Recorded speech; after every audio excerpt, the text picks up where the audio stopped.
Then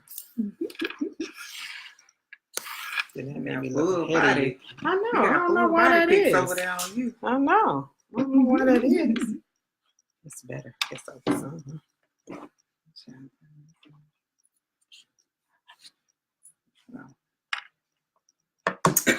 She said, "Man, look like I'm ahead of you." That's what Alex said. Why does it look like you're in front of her? That's how I'm sitting. Mm-hmm. See, your legs is to the side of it. See, mine be right there. Hello, everyone. Hello. Welcome to the meetings in the ladies' room. I wasn't live Welcome. Welcome. We ready to rock and roll tonight. We are super, super excited. I hope that you guys have been having an awesome week. And everything's been going well for you. You've been able to kind of start this New Year's off. Great. You've been meeting your goals, staying on track, whatever your word or your phrase is for the new year. Fearless. And mine is the year, yes. That's right. That's so right. What have you been doing to stay on track then? Hey, Angela. I've been getting my stuff ready for my book. Book coming out in March, end of March. Awesome. Been doing that. Okay. That's something that's been on the list for years. Okay. So I just sent the publisher something else. So I'm on track with that. Okay. So I'm not delaying it. So okay. It should be ready. No excuses into March. Well, that's what's up. Mm-hmm. So you've been fearless in your pursuit to get that fearless because that book it's going to be awesome. It's going to be awesome. All right. So it's a lot writing a book. Yes, it is. You wrote one. It's a lot. It's a lot. It is. It takes. But when I finally dedicated to doing it, only took me a few months. Yeah, about 4 or 5 months. That's it. So, that's all it takes. It's about 4 or 5 months to write your book. I mean, one thing about writing a book is, especially when you're writing a book about your life, is the vulnerability. Yeah, being vulnerable and being open with people and them sharing your story. Yeah, with people. Knowing about you. No, right, right. Just being open and vulnerable. It's almost like you're naked in front of everybody. Like you see, everything. Yes. Yeah. Yeah. So you ready? Yeah. Oh, I got some good feedback from my book today. Okay. So I had someone who brought he's brought 6 books for different women and in his family, and he has gotten a good feedback. I was like, "Ooh, I'm so glad that they like it." He said, "No, they love your book." I was like, "Awesome!" I said, "Yeah." I was like, helping some people. That's what we do it for. Yes, exactly. I was like, "Okay, hey, everybody. I gotta wait to them to get me some testimonials." Oh yeah, since our coach teaches us about social proof. That's right. Gotta have proof. Gotta have proof that other people like it besides you. Right. Hey everybody, thanks for joining. I'm Stephanie Rochelle, your life, love, and relationship coach. And I am Dee Renee. I am the transformation specialist. I support women with overcoming obstacles so that they can elevate in life and business. So now, if you haven't been here before, so I see some new names. Hey, Carolyn. Yeah, we added to. We pull from the fishbowl, so we never know what we're gonna talk about on Wednesdays at 8:30. We never know, so we just pull, and then that's the topic, and everybody chime in. We appreciate your participation. Actually, we need your participation. Yes, these are just topics. This is just about stuff going on in life. So we helping each other on Wednesdays. So. And this is called Meeting in the Ladies' Room Conversations, not just so we can have conversations with ourselves, that's right. But so that we can have conversations with you guys about the things that we talk about. That's so right. we need that interaction, right? All right. So what we gonna do? Time to we pull. Added some topics, you guys. We added some topics. So, I don't know, y'all. We are soliciting topics from you guys, but we added more topics in here. We're getting this thing right. Gotta keep it interesting. Gotta get All right, so I'm just gonna go with this one right here. You're gonna go with what's on top. Oh, this looks like your handwriting. I hope you can read it. Okay.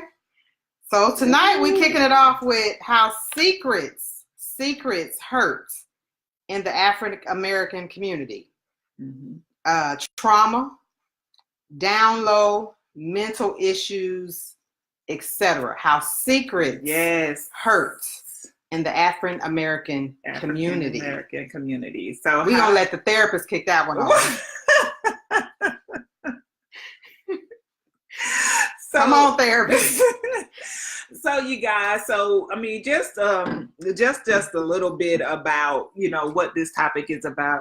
So you all know that as in African American, we have some other ethnic sisters on the live, but in the African American community, we don't talk about a whole lot of things. We don't talk about the things that hurt us.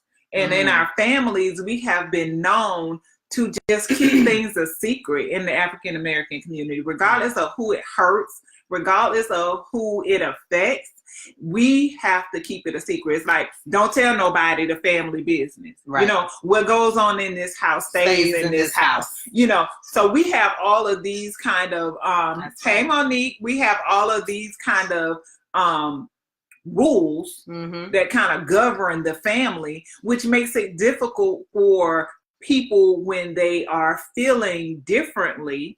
For instance, like if you have like the down low, you know what I'm saying? Like the down low. So in African American community, I mean, nowadays it's more accepting as it relates to, gay and lesbian and things like that. However, there are still some places or some families to where those individuals are feel trapped because they can't necessarily be themselves. That's right. Right? And so in addition to the down low, so I'm just giving you guys just like a synopsis about this so that we can know kind of where we stand when we're discussing this. And this is for everybody. So that's what I mean when we talk about secrets of the down low. So what about when the trauma, what about when, you have those people who are molested and those people who are abused in the home and then they can't tell nobody. Right. Because, you can't tell the family business because we're going to look bad. Or sometimes they do tell somebody. For instance, the story that I know about, I was actually at an event and it was a discussion event. And the young lady told her stepmom. And she told her to not tell her dad. Wow. Yeah. Wow. So when we talk about all these secrets, you guys, we're not trying to make this real heavy, but it is heavy because what I have learned is that secrets hurt. Secrets hurt people. And then we wonder why we have all these different people, women out here prostituting, doing different things to their body. And we kind of judge them and we don't even know what it is that they've been through. Yeah. And then we have the family just, oh, well, this person's special, even when it comes to mental health, right? Right, for sure. Yeah. Because, you remember that. He always been a little different. That's what That's exactly what they say. He's always been a little different. And then they also say things like, don't mess with, the uncle that went to the war, that's back there in the back room, he a little off. He a little off. We say stuff like that, and then we keep them locked up in the back room where don't nobody go visit them, and they feel, kind of alone. Hi, Amy. So, so these are the things that we talk about when we talk about family secrets that hurt. So we want your opinion, and we want to talk about this tonight because I think it's vitally important. What are family secrets doing to the African American community? Because it can be very damaging. Right. So let's just take one at a time. We can start anywhere. Where do you want to start? Well, I gave the synopsis, that I knew about, and this lady was in college, but I mean, she was still very much broken.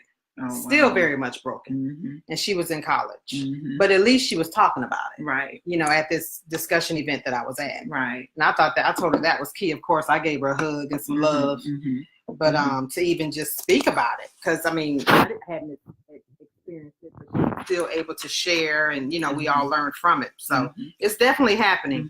So Amy writes, trauma hurts the soul, will, mind, and emotions. And that is absolutely right. It really does hurt in all those areas. Trauma affects every area of your life. And then when we talk about the African American community, I mean, how does it affect the community? Because we don't talk about it. We don't talk about it. We keep everything a secret, and there's no safe place for people. True. So how we definitely don't get them help. No, we definitely don't get help. A lot of people don't get help, and then again, they don't talk about it. We don't make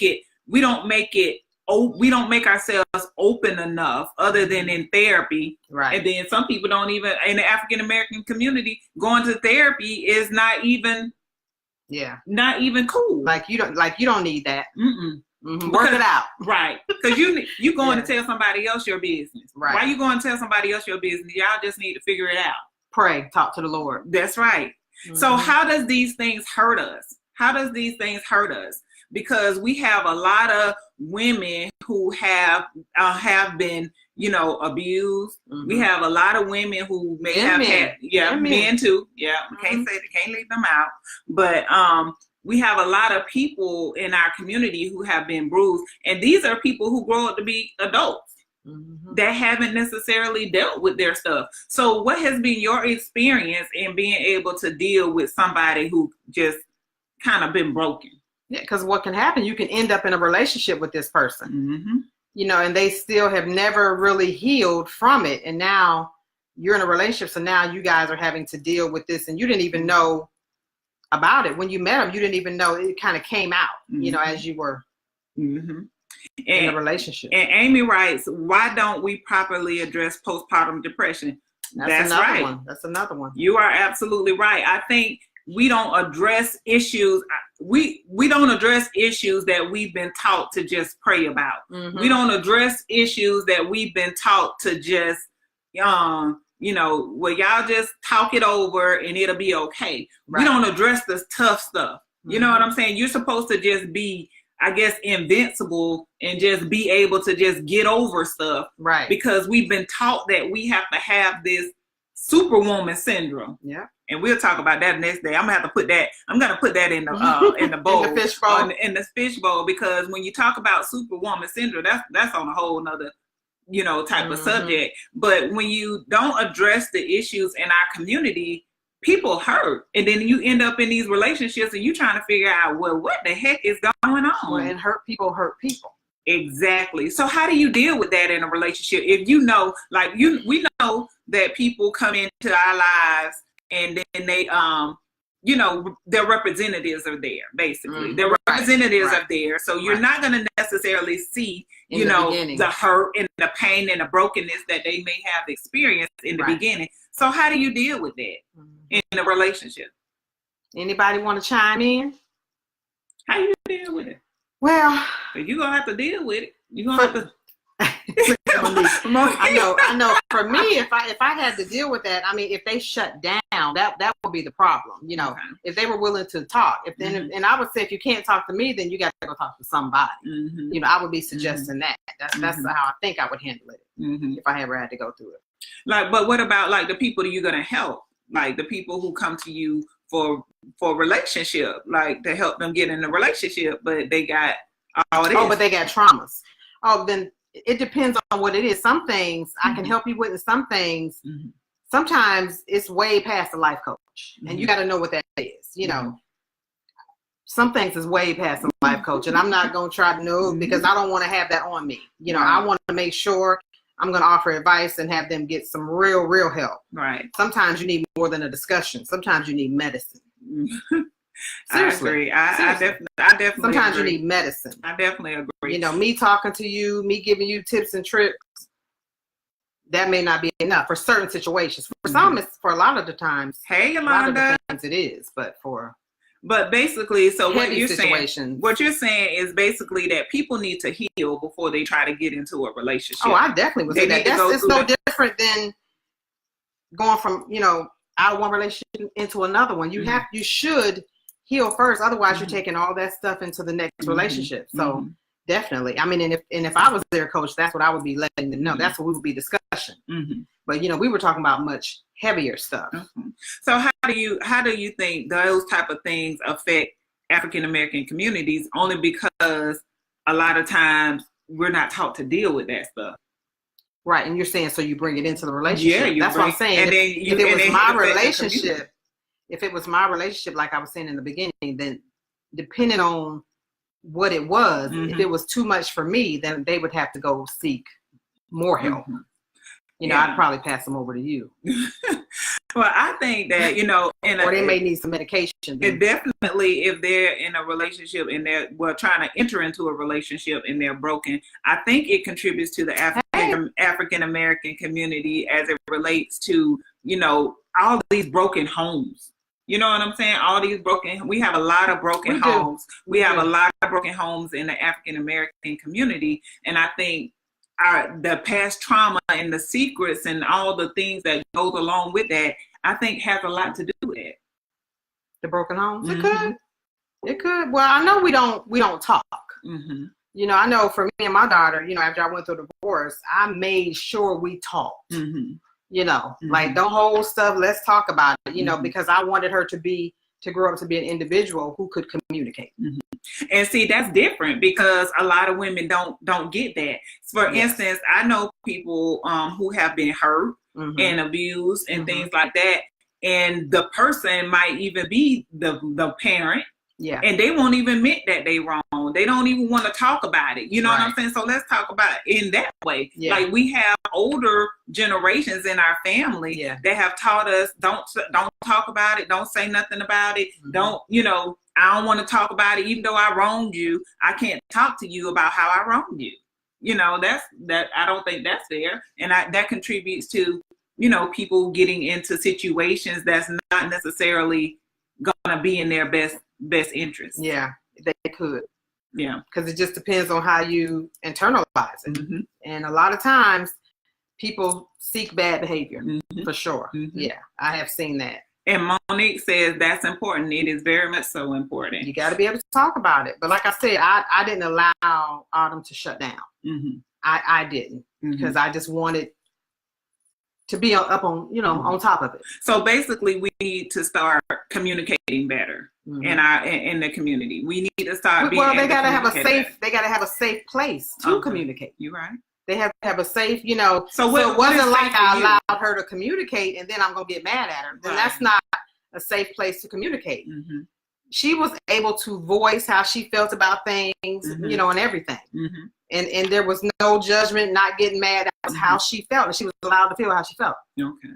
So if you just joined us tonight, we are talking a little bit about how secrets in the African American community can hurt us mm-hmm. and how it hurts us. And so the first part of that, we were talking about a little bit about, how we don't talk about those things that affect us, but then, we want to judge the behaviors. Mm-hmm. We judge the behaviors. Like if somebody had been molested and they went out there and started prostituting and stuff like that, we want to judge that. We want to look down on this person, but we don't know the story behind it. Right. And then we don't want to judge, And until recently, I didn't realize how all that played a part. Mm-hmm. You see a lot of that stuff on the news, mm-hmm. but until recently, I didn't realize all that tied together. Mm-hmm. And then you wonder why you got all these drug addicts and crackheads mm-hmm. and, stuff like that. Like we have too many secrets. And then, but we have people who are out here judging these people. They don't want to talk about They don't want to talk about it. Mm-hmm. They've been taught to just keep it quiet. I find that you judge until you've been through it. Ooh. A lot of times, you judge until you've been through it. That's deep. And then that kind of That's deep. Softens you or bring you down once you go through it, or you see somebody close to you go through it, then that kind of changes your perspective, because what you don't know, you don't know. You don't know. Yeah. So like I said, I didn't realize all that could take you down that bad arena. I would think it'd probably make me run from it. But for some people, they go the other way. So Monique writes, some people hide their illnesses or how severe their illnesses are, and that can really affect their relationship. Yes, it can, Monique. Absolutely. We totally agree with you on that one. Because you said the the representative shows up. The representative shows up in the beginning of the relationship. So you don't even know what you're dealing with. Right. You know what I'm saying? But when you get in there, what do you do? What do you do when you get in this relationship and this person is broken and have this, Tasha says, 40 plus was raised to keep secrets. Yep. Yeah. And that's, and that can be damaging. Yeah. It can be very much so damaging because you don't want to talk about nothing. Right. So what do you do? What do you do when you get in a relationship with somebody that has all this brokenness? I think you have to be honest if you want to deal with that, because that can be real heavy again. You know, that could be real heavy. I mean, that could be real heavy. Okay, so for instance, I'm a relationship coach. Right. So if somebody came to me with that, I mean, I would really be talking to them about what they're willing to do and are they willing to go through this process with that individual. Because if you're not willing to go through it, if you're not willing to help them get through it, deal with it, then you need to pull yourself away from it because it may make things worse. Yeah, I agree with that. That's my opinion with that. Hey, Kathy. I agree with that. Yeah. So what happens when you've been in there for, let's say you've been in there for maybe 6, 7, 8 months, and you know you've gone real fond of this person, and you have those feelings and stuff, and you can't just break away. You can. Absolutely, you can. Well, I mean, because it may be for your safety. That's what I'm saying. Okay. It depends on the situation. I mean, if they're not willing to get help, I would not, me as your coach, I would not want you to stay in possibly an unsafe situation. And what would make it it unsafe then, though? It depends on what the person has. I mean, the situation that I know about, if they have PTSD and they can't control it, I mean, if they're snapping out, it just depends on what the person is doing. If you're fearful, if you're scared, you should not be in your home scared. Yeah. You should not be in your home scared. I mean, so, and if they're not willing to, let's go to counseling, let's talk to somebody, let's get some help, then I know for a fact that I would tell that person, you know what, if we can't talk about this, if we can't get help, if you don't want to talk to someone, then I'm going to have to remove me and my child. I know that's what I would do. What you call it? Monica put, first trying to figure out what type of illness you're dealing with. Yep, that is correct. And then that's what happened to me. Oh, wow. What if, but I'm saying, depending on what it is. I mean, if you are ever scared, Monique, I mean, that's like number one sign to me. If you scared, but when you talk and they don't want to go get help. Well, when you talk about PTSD, I mean, that could be on a whole nother. That could be on a whole nother level, because I have counseled veterans and stuff like that. Tasha writes, before I get in there, she said, broken individuals must be willing to get help.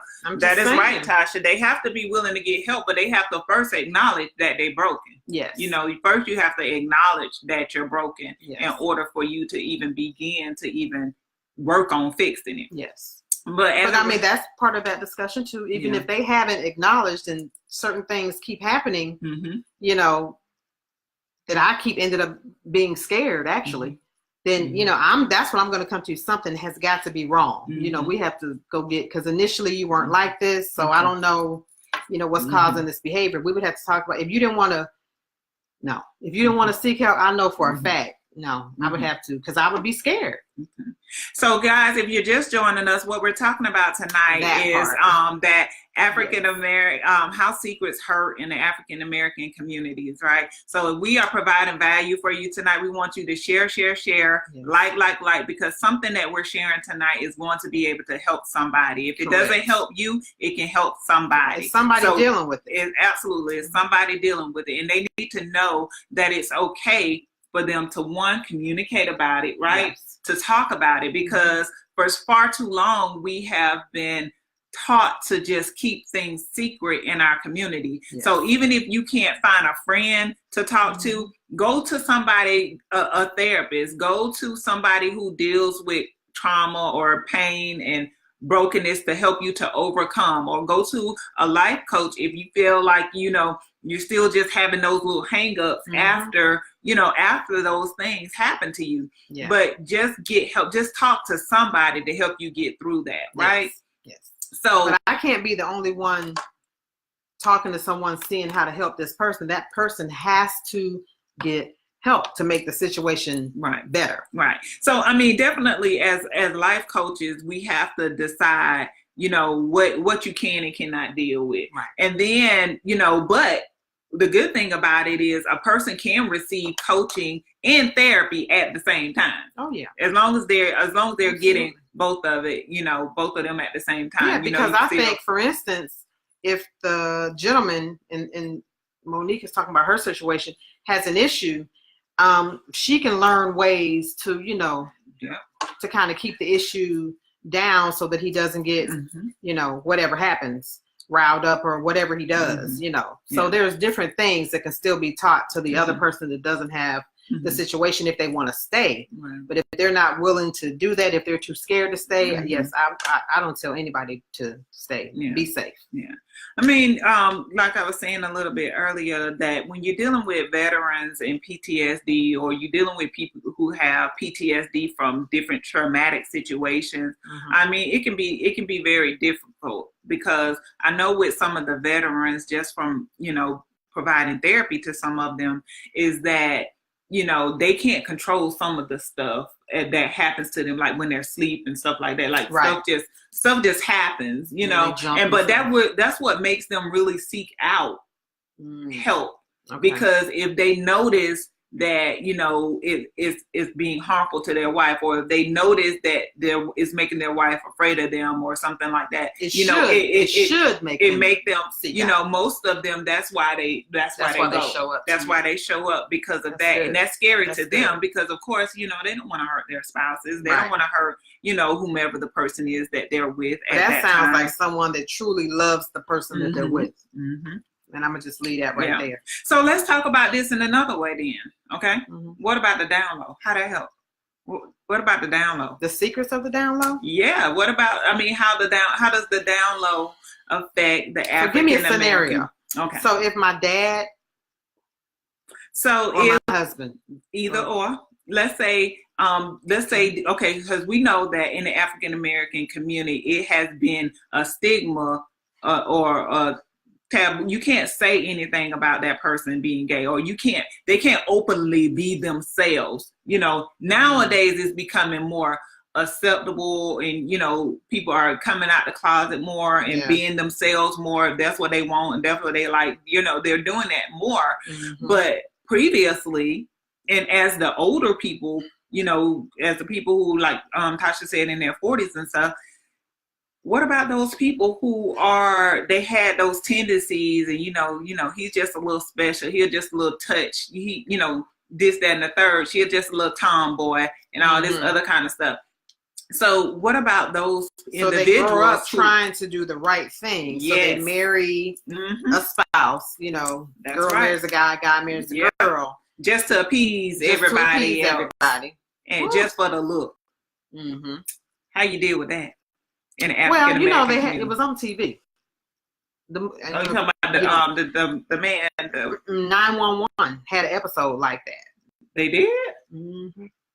What was it about? Tell us about it. 911, where she's a cop, and she had a husband, and he ended up being gay, and so they got divorced, and so she started dating again, and his way, and then they still parented the kids. So, but how does that affect the African American community as it relates? Because I know that, and they were most of them, and then that contributes to the broken homes.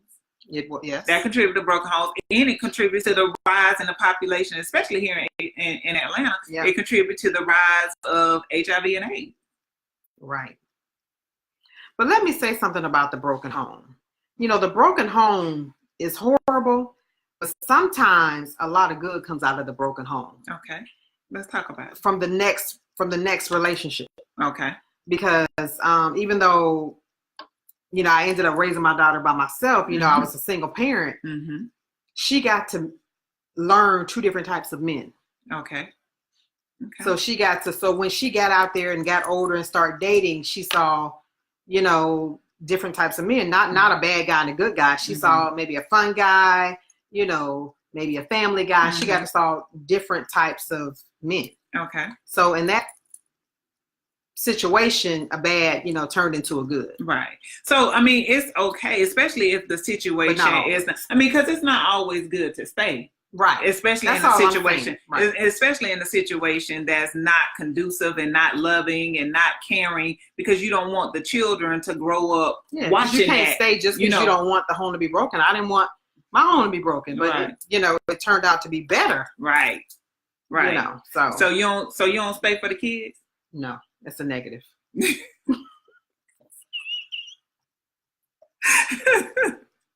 I mean, some people do it because some people do it, like they stay in loveless marriages and stuff like that. But what it shows them, though, you have to look at also. Mm-hmm. When you stay and it's a toxic relationship, then they're going to accept a toxic relationship. Mm-hmm. And you gotta know that. Hey, Will, you gotta know that when you stay in something bad, it affects them as they grow up too. They think, well, my mom stayed. Mm-hmm. And that's a negative. I'm sorry. It's a negative. It's a negative. Hey, Kathy. Right. It's a next. It's a next. So when you talk about secrets and when you talk about things like that, basically the gist of this conversation, you guys, is to basically get us talking about things, right? Mm-hmm. We have to make sure that in our homes that we have that open communication with our children, with our family, because you don't want to be that one that could have helped that person, that could have done something differently. Exactly. And you trying to figure out why is this person out here wilding out, right? Yes. You trying to figure out why this person is doing X, Y, Z, or this person is just a drug addict. And this, granted, there are just some people who get addicted. Right. There are some people who just get addicted to drugs and that just get addicted and get caught up in certain things. But a lot of times I found in my counseling, there are people have trauma, people have issues, things that have happened to them, and we have to not judge them based on those things. I mean, I have addiction in my family, and it made me run from it. Mm-hmm. I mean, I was scared of it. I mean, no thanks. Kathy says, all children, me and my ex, are better people not being together. See? Yep. Thank you, Kathy. That's all I'm saying. So I'm pro marriage. I am pro for working it out. Mm-hmm. But sometimes, sometimes you have to say it's time. Mm-hmm. Because, you definitely don't want to show your children that. Mm-hmm. And toxic relationships, guys, I mean, that's a whole nother subject. Mm. That's a whole nother subject. We can go toxic relationships, I mean, they hurt everybody. I mean, because the stuff that they see you, how they see you handle things. They see you getting manipulated. As they get older, they can see it too now. They're not 6 anymore. Now they 12, and they see what's happening to mommy, or they see what's happening to daddy, mommy yelling all the time, or daddy always in the street. I mean, it's just different scenarios of manipulation, so, I mean. So Amy wrote, she said, I love the topic you are discussing. There are so many areas that need to be addressed in order to become whole. Mm-hmm. We have to understand that praying addresses the spirit, but counseling helps address the mind. Absolutely, that's Amy. Right. Absolutely. She said counseling can teach techniques on healthy communication, especially if we have never seen healthy communication practice. Absolutely. I 100% agree with you about that, Amy, because healthy communication. We don't have healthy communication. But we taught to shut up, be quiet, don't say nothing. We're not gonna hurt the family. That's gonna make the family look bad. We don't want this person to get in trouble. We don't want that person to. What about the person that's being hurt? That's right. What does that has taught us? Absolutely. That we aren't important, for people who have ever been, in those. That's right. People who have ever been in those type of situations. Mm-hmm. Willie says that's where I messed up early part in my first marriage. Oh, at least you recognize it. That's right. So now you make the difference. So now you make the changes. You recognize it. Yep. Acknowledgement is the first step to transformation. That's Willie. Right. And once you have acknowledged that, then you have made a powerful decision to be put in a place to address it or not. Yeah. And every time you say something, do something, you make a conscious choice and how you're going to respond and react. I talk about it all the time. We got to respond differently. Yeah. And that's what I was trying to help with Monique earlier, is sometimes, you got to be taught how to respond to that situation, to diffuse it. That's right. That's right. So, so we talked a little bit about how how the secrets affect the download, and then we talked about how it affects trauma, and it was one more. Mental health. I think it was mental health. Yeah. So yes, mental health. Yes. That kind of went. What does that kind of go with the PTSD? It does. It does. But just mental health in general, the one that you say, oh, they touched and, they see this. And we don't really believe in counseling. Or they a little, Yeah. Special. We're special, or they try to call them, retarded and stuff like that. But they're, they say that to not call it what it is. Right. Like mental illnesses. Right. So, I mean, Willie said, right, it will damage your kids when they grow older. Yeah. Yeah. And so as it relates to mental health in the community, now that's kind of hard for people who haven't necessarily studied mental health to recognize when they getting in a relationship with someone, or recognize when they're out here working with somebody. I'm always analyzing. Yeah, I bet. Oh, guys. She's a therapist. I bet. I'm always analyzing. I got you be like, that's some childhood trauma going on right there. I'm like, you know what? This ain't even right. So let me just go and put my little DSM 5 on you real quick and give you a diagnosis. Let me go and hook you up real quick, because I mean, I guess we have that edge, but then it can be a down fault too, because I'm always like looking. I like to observe. I always like to look, and I like to just kind of peep and see what's going on, so I can kind of get a feel about what I'm dealing with. You know what I'm saying? Yeah. So how do you address that in a I know we talked a little bit before about it in a relationship, like PTSD, like being safe and stuff like that. But what if it's not, you're not in danger, but this person still has like a mental... He needs to be on medication. For instance, like depression. Depression. That's right. I mean... Depression is big, and bipolar is another big one. It's huge, and it's so many people that we walking next to, working next to, that is bipolar. So I had a friend, right? So this person was with someone who was bipolar, and they didn't want to take their medications. So they would like dump their medications in the toilet and flush it and stuff like that. Like, how do you deal with that in a relationship, and you trying, but this person was like, nope, I don't want to. Well, I'm sure the medicine probably makes them feel a little crazy, or, but it would just depend on their treatment towards me. You know what I mean? For some people, it makes them respond and react differently, and they can't hold down a job. Well, then that affects me. Right. That again. Does. So there's only so much of that, that we're gonna that I'm gonna be able to deal with if you're not gonna. I mean, because you're hurting the family. Each situation that you keep putting us in, you hurting the family. Lay hands. He's a preacher. So we got to get the anointing oil, Willie.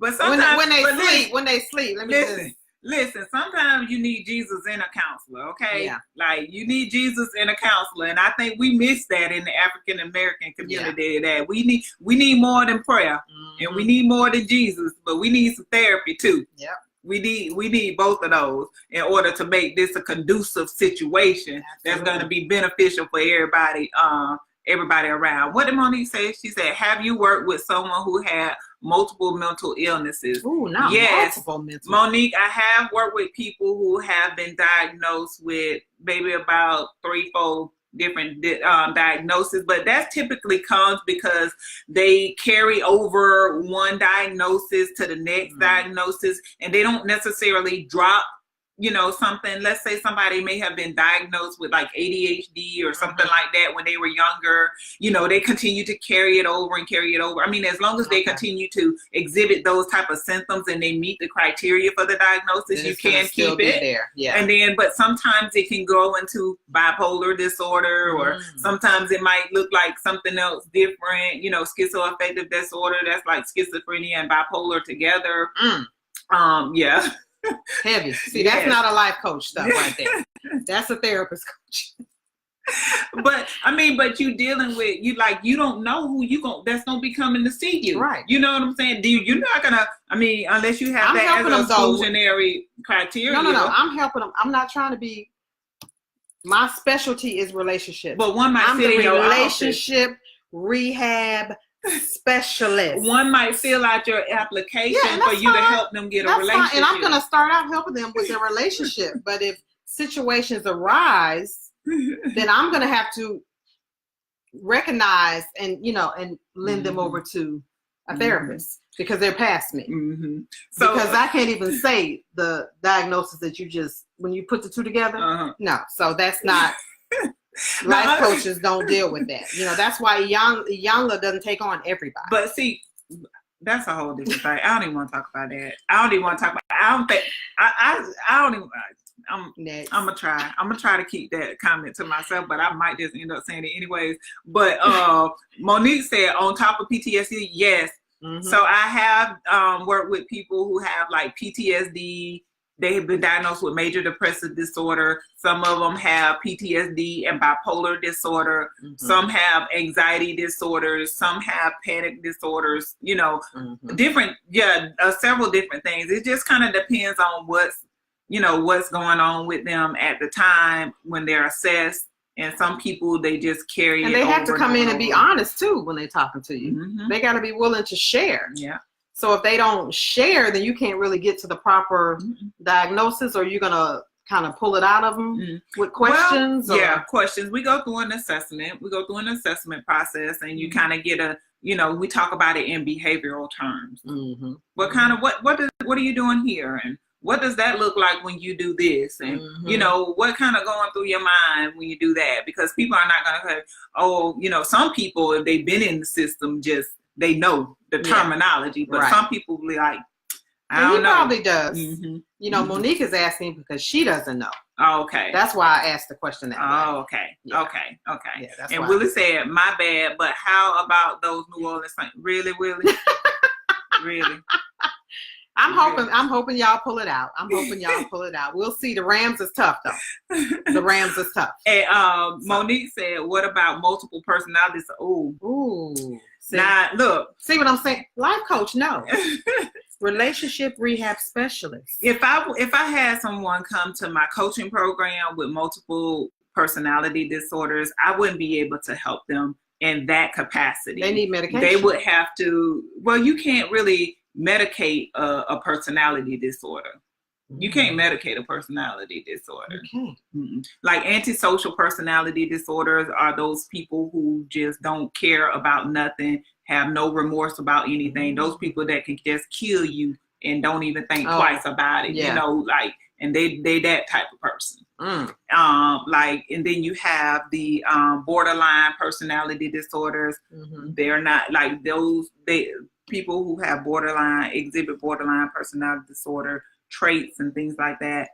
It can be a lot more challenging to your service, especially if you come in there. They can be a victim one day, then they have this going on the next day, and that going on. I mean, it can just be, they're very needy. So what would you do with them? Do you refer them out? Well, you just try to redirect them. One of the best therapies to kind of use for people with borderline personality disorder is dialectical behavioral therapy. We call it DBT. That's one of the good ones to kind of help use with people who have borderline personality disorder. So it makes one stand out more than the other, like you focus more on one personality? Well, you focus. I'm curious. Sorry. Well, when you talk about multiple personality disorders, that's like a dissociative identity disorder. Like that's what that is. And have you all seen the movie? Oh my gosh, I forgot it. Oh my gosh, I forgot the name of the movie, but it's a guy and he is like turning 1 minute he's like a baby, 1 minute he's into like his childhood, and then the next minute he's like this adult and he's like this person that's mean, and I mean it like he has like several different personality disorders. Yeah. So like he has several different personalities. Monica said, yep, and yep.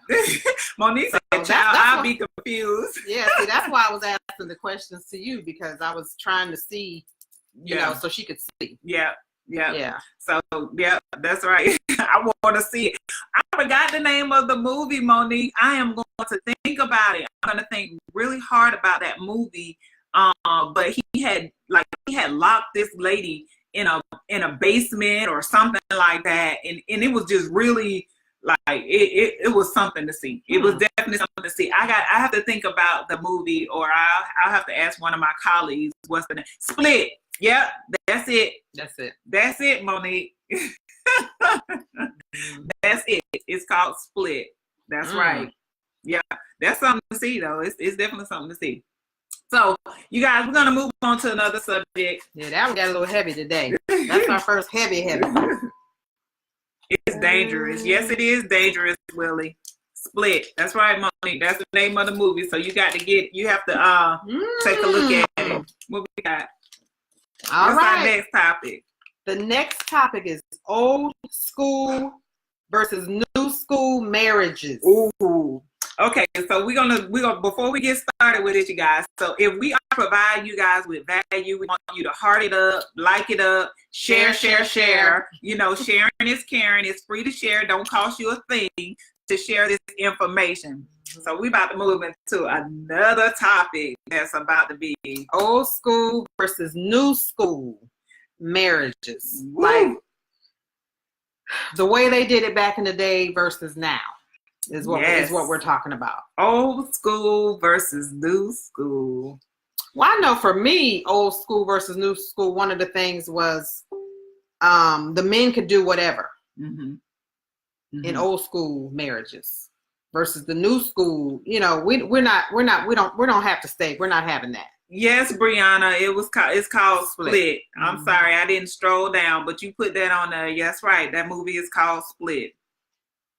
So we're talking about the old school. You said what happened now? I said back in the old school marriages, those days, you know, the women had their place. They didn't say much, and the men pretty much ran everything, and they could do whatever they wanted to, and the women just had to accept it. You know, they stuck and stayed, regardless of happiness, regardless of you know, if it was toxic. You know, they stayed regardless.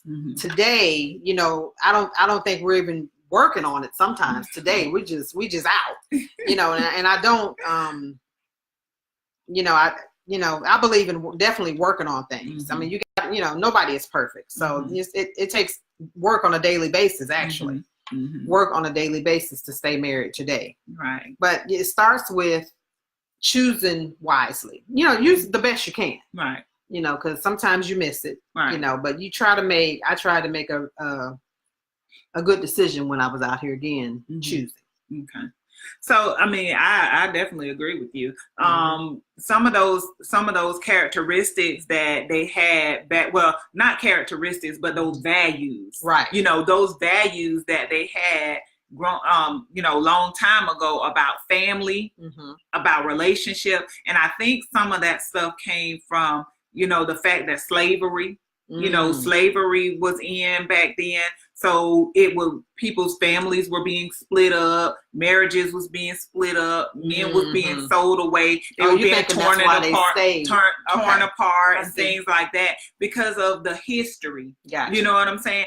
So it was easy to when you got there, you stayed. You know what I'm saying? You stayed when you got married, not only just because of the roles and the values that you had, but also, like you said, women wasn't working. Right. You know, they weren't working. Their main role was in the home, taking care of the kids, cooking, cleaning, you know, doing all the things for the man while he did whatever. Yeah. And so even though he may have stepped out, or he could have done whatever he wanted to do, and even had another family, round the corner, across the street, whatever. Yeah. Like, they never got a divorce. Right. They never got a divorce. Yep. And they stuck. But back then too, number one was always number one. Yeah. Nowadays, number one ain't always number one. Number one become two, sometimes two, number one. I mean, the side women, I'm gonna call them. they got positions. Yeah. Yeah. Where they didn't have that back in the day. So they graduate. Well, that's how it seems. That's how it seems. I mean, I removed myself, so I don't know how it goes, but you know what I mean? I'm just like, oh, this is a negative. Right. So, I mean, but back in the day, that's, you were always number one. Mm-hmm. And that's not the case anymore. Definitely not. In a lot of cases, it's not. Mm-hmm. In a lot of cases, in a lot of cases, depends on the values that you have now. Like, some women stay. I think we talked about this a little bit before. You know what I'm saying? Hi. Hey, Diva. Hi. Okay, Marlisha, we talking about old school versus new school marriages. The first topic, you missed that one. Yeah. We were talking about secrets in the African American community. So I can go back and listen to the replay on that. But now we're talking about old school versus new school marriages. Back in the day versus what they're doing now. And I was introducing the side women. They got positions now. Mm-hmm. They got positions, and they elevating. They elevating in life. They winning. That's what we call it. They call themselves winning. And you got to have enough about yourself to remove yourself. Right. So as it relates to that, I had a couple that I was counseling, and they were older couple and things like that. And they were just talking about, in his negligence, he mentioned about a divorce. Now, mind you, these people like almost 80 years old. Are you kidding me? Yeah. Wow. Okay. And so they have been married for like 50 something years. Wow. Like, what are you doing? So, wow. In his negligence, or in his okay. What did Willie say? Okay. In his negligence, he just threw up about a divorce and things like that. And his wife was like, "I'm not going nowhere. You ain't going nowhere. So you might as well just be quiet." You know what I'm saying? Like, why are we saying these things? Because we know this is not what's gonna happen.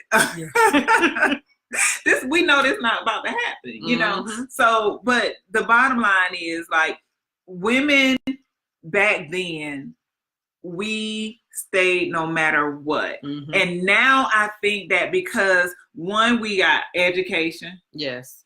Yeah. We got careers. Yes. We're elevating in life. Yes. And we can get in business. Yes. We can get our own house. We can do all these things for ourselves. I'm not saying that it's good that you're this independent person, but I think that contributes to the mindset that I don't have to deal with the foolishness. Like, what you're not gonna do is have another family across the street while we over here pretending to be a family. Like, this is what we not gonna do. Yeah. Like, I'm not gonna do that. You're not gonna be married to me, and I'm still holding on to your marriage. People, I definitely coach people, and they feel like, well, he's my husband. He is by paper. Legally. So they think that he's going to, get past that. So Larisha says the side chick can't win. I don't think so either. She can't win. But some people believe that if they give up, then the side chick wins. Well, I was okay with letting. It was all right. I'm out. You got it. You win. You win. You won. Yeah, I'm out. You won. Yeah, because I know what she was winning. So right. Yeah. So I'm out. That is a part of, you know what I'm saying, the new school versus the old school, thought. The thought. It's the thought. Like, we not gonna put up nowadays with a whole bunch of the other stuff that great grandma and them, kind of put up with, because we don't have to. basically, like, we don't need you to make a life for ourselves. Exactly. You know what I'm saying? Like, back then they were heavily dependent on the man Exactly. to provide, to do this, to do that. They were heavily dependent on them for those reasons. And now we don't have to heavily depend on the men. So I don't know if that's a good thing or a bad thing. Your dad's girlfriend won? Who said that? She said they can win because her dad's girlfriend won. Yeah, they can win. They can win. They can win, and it's unfortunate. It is it's sad and it's unfortunate. It's unfortunate. So what do you do in those situations? Like, how do we bring back some of those values? Like, how is it possible? Well, I mean, like, again, I go back to my precursor discussions. I mean, you gotta see the value system that everybody has coming to the table with to see if they match up with yours. And a lot of times we don't even talk about the values. We just see whether or not we having fun with one another. But them values is what come into play when you reach hiccups in your marriage, when you are having, bad spots in your marriage, because everybody does. So the values is when they come into place. So Monique said, after my mom passed. Okay. So he went with the girlfriend after your mom passed. And then Larisha writes, when I say they can't win, I mean they can't win. Get you. So what do you do then, Larisha? Then, okay, let's say you have your husband and he's cheated on you and he has this family. Like, what are you going to do? Are you going to stick and stay? Because, I mean, so that she doesn't get your man? Or, I mean, how are you going to do that? But she got him. But she said she can't win. So how do you win in that situation? How do you win? And Monique says now she's the main chick and living her best life. Well, her patience paid off. Yeah, her patience. That's what I was gonna say. She waited. She waited. But I wonder. Well, you say your opinion. She's living her best life, because I wonder. I'm sure she can't replace your mom. She's something totally different. Absolutely. Totally different. Yeah. Hey, Doug said, upgrade. Move on and find better, upgrade. Yeah. But I'm just curious to know what Larisha's, her take is on winning, that they can't win if you're in that situation. Like, how do you win in that situation? What do you do? Because if your husband won't, or your wife won't get back on track, make that change. Yeah. What do you do? Because I'm not going to stay through it. So if they don't want to end it, I mean, what do you do? Now, in some marriages, like, I'm the type of person, I can't say, I got you, Monique. I can't say that, I'm going to leave if my husband cheats on me.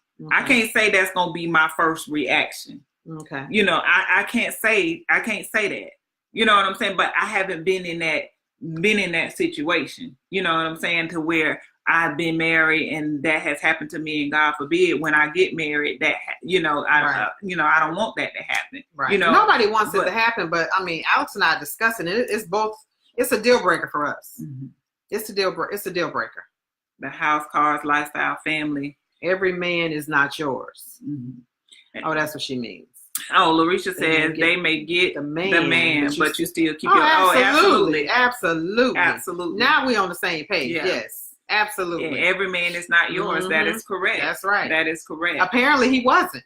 That's how I look at it. I'm with you, Larisha. Yes. I mean, we are released from certain situations and certain things. I mean, it's not meant for you to just stay and be unhappy. You have to have two willing people willing to work it on, work it out. You know what I'm saying? And even nowadays, there's some women who out here, cheating on their husband. Right. You know what I'm saying? I'm definitely talking both ways. Yeah. Yeah. And so you definitely have to figure out, like, what's going to work best for you. You know what I'm saying? So stick to your, well, she was saying about the values. So you have to stick to your values and incorporate. I mean, there are definitely some of those old school values that we can incorporate, but it has to be, I think cheating is like a number one thing other than cheating in finances is like the number 1 and 2 things that reasons why people get divorced. Absolutely. You know what I'm saying? So basically having those conversations about those type of values up front. Mm-hmm. Up front. Absolutely. Discussions. I tell all of my clients, you got to have a conversation. Absolutely. You got to have a hard conversations up front. Some of the stuff you figure out as you're dating, but you got to have certain conversations up front to kind of know who you're dealing with. So it makes me wonder, do you think, being that they had those old school values of like sticking and staying no matter what, taught us growing up that how to settle for stuff? You know what I'm saying? Like we, as women, do you think it taught us to settle, or do you think it taught us to not value ourselves in situations by sticking and staying? I mean, I'm just throwing it out there. Right. I could see some people, because that's what I said in my situation earlier when we talked about that. I said that's why I taught my daughter how to communicate, because I wanted her to be able to communicate, because she didn't see a good synopsis of that in my previous marriage. Okay. So I wanted her to be able to, when she grew up, to be able to discuss things, communicate, without yelling and so on and so forth. So I wanted to make sure I did not take that forward. So the value as it relates to not necessarily settling, not settling for just that, is what you were trying to teach your right. That's well, what you taught and and we taught each other. Believe it or not, kids will tell you. Kids will sometimes help you make your decision. Believe it or not. So not settling, huh? Definitely not settling. So that was one of because when you watch, your grandma and them or your great grandma and them, be in these relationships or marriages that's not necessarily in their best interest, and you got grandpa going around there to Miss Cookie House, you know what I'm saying, and staying over there at Miss Cookie House. And what does that teach you, right? As a woman, it teaches you that's okay. Grandma doing it. I did not see that, growing up, but I would think you would think that that's okay. Especially if you idolize your grandma, and I did. Yeah, I did. You can communicate, but you have to be with someone who knows how to. Yeah. Right. That's why I wanted to teach, because I wasn't initially. That's what I'm saying. That's why I had to teach my daughter so she could know how to do it. I didn't want her coming to the table and not knowing how to do it. I'm like, you will know how to communicate. Right. So that, I mean, tonight the theme has been around communication. Yeah. The theme, from the first topic to the second topic. That's right. Where the man, she said, where the man at? LOL, at Miss Cookie House. Yeah. So, basically just, we have to open up the lines of communication. Like, communication is key as it relates to, us healing our community, having that safe place for people to talk about things, about hurt, and pain, brokenness. That's what this is, right? Yeah. This meeting in the ladies' room, guys, that's what this is for. That's why we ask you guys for topics as well, so we can bring it to the table, so we can discuss it. You guys going through things, let's talk about it. I'm a life coach. She's a therapist. Therapist. It starts right here. It starts right here. Yeah. It starts right here. We're going to talk about it. We're going to bring it to the table. Real talk, real discussions. That's all right. That's what we're doing on Wednesdays at 8:30. Real talk, real discussions. That's what we need to do. Because there are women out there who don't get an opportunity to express themselves. Right. There are women out there. Absolutely. Place. No judgment. None. I would react a certain way. She may react a different way. These are two different ladies right here giving their opinions. And we welcome your opinions. Absolutely. Definitely. Let's talk about it, because we all learning. This is a give and take relationship. Hey, Celeste. I appreciate y'all. We appreciate you too, Monique. Yes. We appreciate you too. Thanks so much. Yes. And again, please share. And, and again, if you guys need anything further off this airway, just comment. We'll get with you. So we're going to get ready to close it up, you guys. So tonight we discussed some deep stuff. We didn't go too Tonight deep. was deep. We didn't go too deep, but we do. It's a conversation that need to be had. You know, in lieu of a whole bunch of things that we're seeing on the news, in lieu of all of our little girls being taken advantage of, in lieu of all of these things, we have to have conversations, and we need to open up to where it's okay for us to have these conversations. Because if we just be silent about it all the time, don't ever say anything, don't ever talk about it, then that hurts the community even more. Right. So we have to have some kind of place to do it. And then again, we talked about the old school and new school relationships. Like that's the difference nowadays. You know what I'm saying? We get the old people who just stick and stay. And now, you know, if you ain't acting right, if you ain't trying to make this work, if this not gonna be this is not gonna be a conducive situation for the both of us, right? Then one of us, what we doing? What we doing? Because I'm gonna be out. Because what I'm not gonna do is stay somewhere and just have to try to beg for your time, your attention, and you know, your respect. You know, for you to be able to try to maintain something, you know what I'm saying? And it's too easy, you know, for people to leave now, and it's more acceptable because everybody to me says, like, everybody online says they want a relationship, but you got to weed through them. They, you know, some do, and most of them really, really don't. And you had these discussions up front, you'll know what you're dealing with. So we talked a little bit about some of everything too. We had two different topics tonight. So we want you guys to share, like, because somebody out there needs this message. Somebody out there needs our services. I mean, I am the transformation specialist. I support women with overcoming obstacles to help them elevate in life and business. And what that is as a transformational life coach and a therapist, I support women with rediscovering who they are, helping them increase their self-esteem and their self-value, and in addition to dispelling limiting beliefs so that they can walk freely into their purpose and create the life they desire to have. And I'm Stephanie Rochelle, the relationship rehab specialist. And to me, I just see a lot of women not really knowing their worth, you know, and I'm here to help you with your relationships, helping you start the relationship, you know, helping you find that fairy tale. You know, that's what my coaching practice is all about. You know, real talk, real advice, and real help. Yes. So you guys, you can, what do you have going on? What do you have going on next, Steph? I just had my Mindset Monday, but Sunday I have my photo shoot for my book. Awesome. I'm excited. Yes. So it's happening. What she said? They think they want a relationship. That's what I'm saying. The questions to weed them out. We got to weed them out, but ain't nobody asking the questions. They just like latch on to the first thing that comes along. It's like, you know, just take a minute before you latch on. Let's just see. Yeah.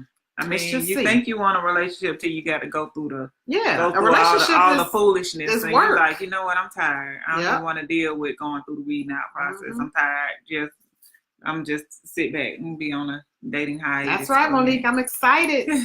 So you guys, and I have my Transformation Tuesdays on my business site at DRenee, the Transformation Specialist on Facebook. You can also reach me at drenee.org. If I can support you in any way, please feel free to reach out to me on Facebook at DRenee, the Transformation Specialist. You can hit the book now button. We can talk about it. If you need some support, we can talk about it. Or you can hit the book now from my website at drenee.org and book a session with me.